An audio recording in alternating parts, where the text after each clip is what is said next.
இந்த வீடியோவில் என்ன பார்க்க போகிறேன்னா, லேட்டஸ்ட்டாக நான் கொஞ்சம் இன்டர்நெட் சும்மா நான் பார்த்துட்டு இருக்கும்போது ஒரு அவெஞ்சர்ஸ் ஹோம் ஸ்டேலேருந்து ஒரு அஃபிஷியலான ஒரு நியூஸ் வந்தது.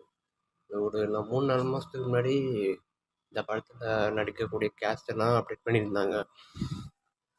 ரீசெண்டாக வந்த இது வந்து அஃபிஷியலான்னு தெரில, பட் இது வந்து அப்டேட் பண்ணியிருக்காங்க யாரெல்லாம் நடிக்கிறாங்க கேஸ்ட்டுன்னு. அதில் பார்த்தீங்கன்னா ஸ்பைடர்மேனாக வந்து டூபி மேக்யூ நடிக்கிறாரு, பீட்டர் பார்க்கராகவும். அப்புறம் வந்து லோகன் உள்வெளினாவும் ஆங்கோ ஜாக்மேன் கூட கன்ஃபார்மாக தான் சூப்பராக இருக்கும் ஃப்ரெண்ட்ஸ். இது லேட்டஸ்ட்டாக தான் அப்டேட் பண்ணாங்க, இது வந்து கன்ஃபார்மானு தெரில. இன்னும் 2-3 நாளில் இதை அப்டேட் பண்ணுவாங்கன்னு சொல்லியிருக்காங்க, பார்ப்போம் ஃப்ரெண்ட்ஸ். ஓகே, தேங்க்யூ ஃபார் வாட்சிங் மை வீடியோ. மறக்காமல் சப்ஸ்கிரைப் பண்ணுறேங்க ஃப்ரெண்ட்ஸ்.